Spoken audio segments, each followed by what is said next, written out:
มื้อนี้สาวมีได้หน่อไม้มาทุกคนสิพาแกงหน่อไม้กินแซ่บๆเลยนะสบายดีพี่น้อง FC เมื่อทุกคนเนาะมื้อนี้สาวมีสิพามาแกงหน่อไม้ทุกคนมื้อนี้เลิกงานมากับไปแวะตลาดทุกคนได้หน่อไม้มา2หน่อนะพี่น้องนะแล้วก็สิแกงทุกคนมาฮอดสาวมีก็จัดการใบเปิ้ลหน่อไม้แล้วก็ผ้าจักแบบว่าตามตอนที่เฮามักเลยพี่น้องสาวมีเฮ็ดตอนใหญ่ๆเนี่ยนะพี่น้องนะหน่อไม้ก็ยอดมันก็อ่อนๆทุกคนกันว่าโตโหวันนี้ก็สิแข็งแน่อยู่น้อยนึงนะทุกคนนะนานๆได้กินที่นึงก็คือเยอะนะทุกคนมื้อนี้เนาะเลิกงานมาก็เลยไ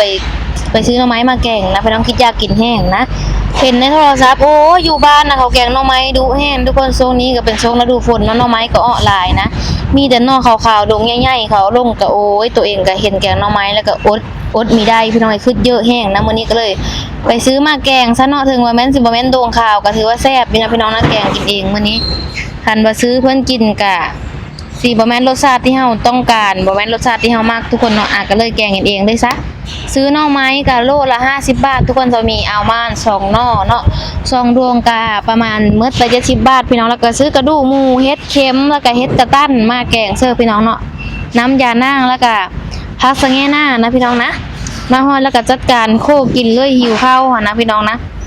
มาแต่เฮ็ดงานแล้วก็เฮ็ดกินเองมื้อนี้แต่ก่อนปกติก็สิสาวพรแกงหรือว่าผ่าแกงเนาะทุกคนแต่ว่ามื้อนี้จะมีเฮ็ดเองเลยกินสีมือตัวเองมื้อนี้มาฮอดแล้วก็ค้างหม้อพี่น้องเอ้ยเนาะจักหน่อไม้ไปตลาดก็ตอนไปก็บ่ได้อ่านไม้ทุกคนเบิ่งซะนะพี่น้องนะแต่ตอนมาฮอดห้องเลยเนาะไปเฮ็ดงานก็คือเก่าทุกคนเฮ็ดงานตั้งแต่วันจันทร์ฮอดวันเสาร์คือเก่าพี่น้องเฮ็ดงานก็ปกติ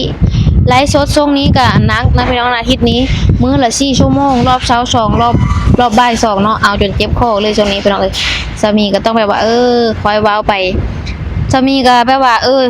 คิดอยู่พี่น้องว่าสิถ่ายอีหยังให้ทุกคนเบิ่งดีนะแต่ละมื้อก็มาเฮ็ดงานซุมื้อเนาะทุกคนเนาะถ่ายแต่มาเฮ็ดงานก็เดี๋ยวพี่น้องสิเบื่อกันนะก็บ่ได้ไปทางใดนะพี่น้องมีแต่ไปเฮ็ดงานกับเฮ็ดกับข้าวนี่แหละถ่ายคลิปให้ทุกคนเบิ่งเนาะหวังว่าสิบ่ฟ้าวเบื่อกันพี่น้องจักหน่อไม้แล้วพอดีหม้อเฮาก็ฟดหม้อเฮาร้อนก็เอาหน่อไม้ลงไปเลยพี่น้องเนาะต้มหน่อไม้ค่ะมีก็สิใส่เกลือแป้งโนแล้วก็น้ำตาลน้อยนึงทุกคนเพราะว่าหน่อไม้มันก็ขมทุกคนเฮาต้องต้มเย็นน้ำขมเอาก่อนแล้วก็จังใส่น้ำยานางนะไปตลาดก็ได้ของกินหลายอย่างอยู่นะพี่น้องนะซื้อทางแบบว่าน้ำยานางอันนี้ก็15บาทนะทุกคน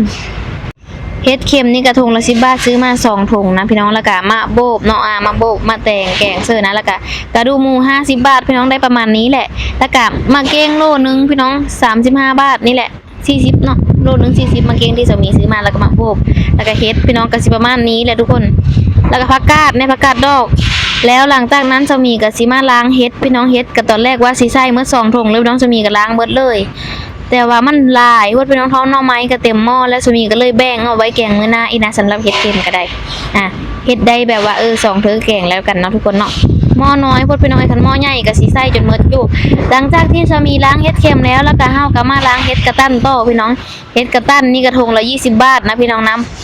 อยู่ไทยน่าจะเอิ้นว่าเฮ็ดหูหนูนะทุกคนแต่บ้านสามีสิเอิ้นว่าเฮ็ดกระตั้นเพิ่นก็สิเป็นแบบอ่อนๆเนาะคนมาอยู่นี่ก็ซื้อกินพี่น้องอยู่บ้านเฮาก็แม่นคันบ่ออกตามธรรมชาติแม่นบ่ค่อยได้กินนะเพราะว่าแถวบ้านสามีบ่มีไผปลูกนะคนอาหารส่วนใหญ่ก็แม่นหาจากธรรมชาติจากดงจากป่าเลยพี่น้องหน่อไม้ก็ไปหาแต่กอเพิ่นจังได้กินนะล้างเฮ็ดแล้วก็ต่อมาสามีก็มาล้างมาโบบทุกคนมาโบบก็หน่วยใหญ่ๆเนาะเดี๋ยวสามีก็สิล้างเอาหน่วยนึงก็พอแล้วพี่น้องเอาเครื่องเคียงเฮาก็หลายแล้วนะล้างแล้วสามีก็สิมาซอยพี่น้องซอยตามตอนที่เฮามักเลยเนาะสิซอยแนวสั้นแนวยาวก็แล้วแต่พี่น้องสามีก็สิซอยประมาณนี้แล้วพี่น้องกินสบายเนาะเป็นตอนน้อยๆนะหลังจากที่เฮาล้างมาโบบแล้วก็มาล้างผักสังแง่หน้าต่อพี่น้องอันนี้ก็เฮาซื้อมากำละ5บาทนะทุกคนนะ